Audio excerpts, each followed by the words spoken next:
D'abord, dans l'actualité, je voulais vous parler hier de ce message de l'abbé Daniel Ouellette, mais j'ai manqué de temps. Alors, c'était un message qui est adressé aux paroissiens et paroissiennes de Saint-Mathieu et de Saint-Thomas. Alors, depuis quelques années, le diocèse de Sainte-Anne-de-la-Pocatière a été divisé en 3 unités missionnaires pour l'animation pastorale.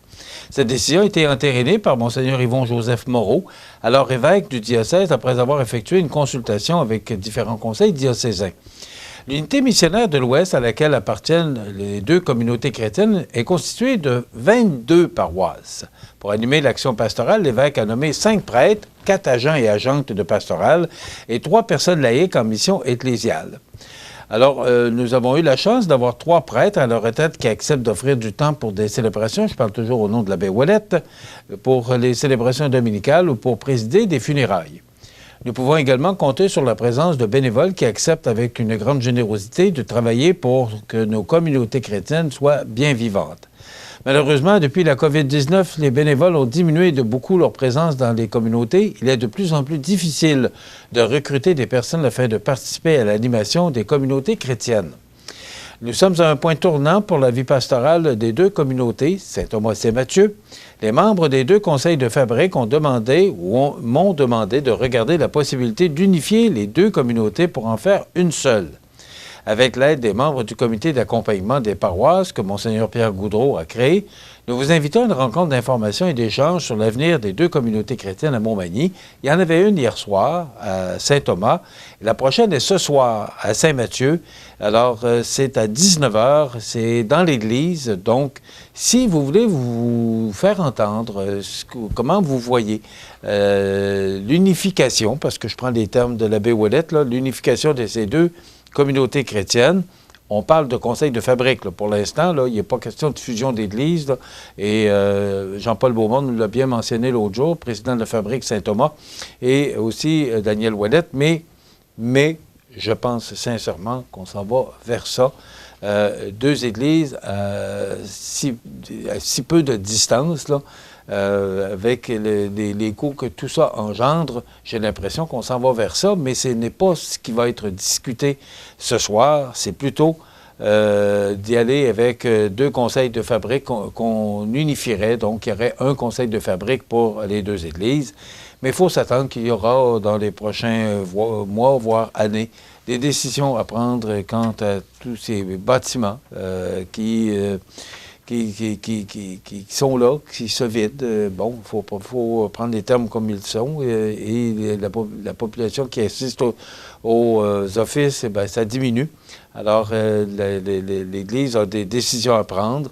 Et Jean-Paul Beaumont me l'a bien mentionné aussi l'autre jour, les décisions se prennent à travers les communautés. C'est d'ailleurs pourquoi on veut vous consulter, parce que ce sont les communautés qui prennent des décisions. Jamais le diocèse va fermer d'église. Tout ça vient du conseil de fabrique après des consultations, ce qu'on fait actuellement. Alors, c'est ce soir à 19h, c'est à l'église de Saint-Mathieu.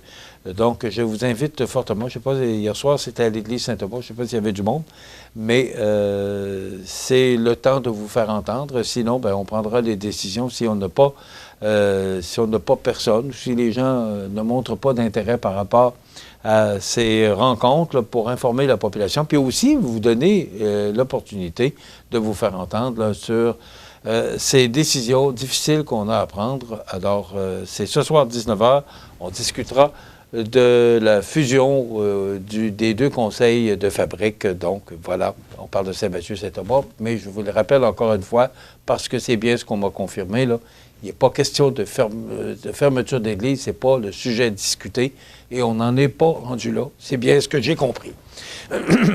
Chaleur à haut risque, le Québec en alerte. Bien, écoutez, il fait chaud, c'est l'été, mais ce que moi je vous donne comme conseil, c'est de suivre les recommandations du réseau de la santé pour éviter les coups de chaleur, prendre toutes les mesures nécessaires là, pour éviter d'être malade et d'avoir...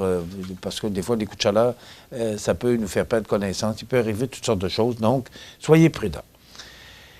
Et on parle beaucoup de ponts de ce temps-ci. Bien, il y a un nouveau pont qui enjambera la rivière Bras-de-Pic à Saint-Cyril-de-Dessart qui sera construit pardon, une aide financière de 300 000 a été accordée par Québec à l'association Quad de Lois-Blanches.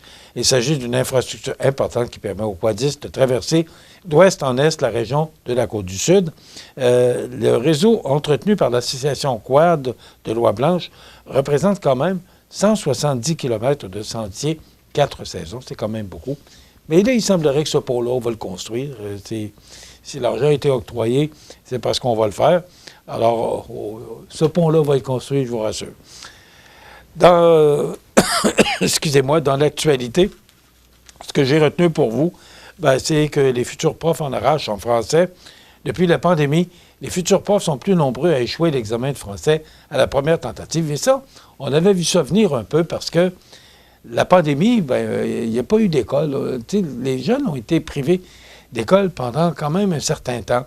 On aurait dû reprendre des cours. Je pense que ça joue un rôle.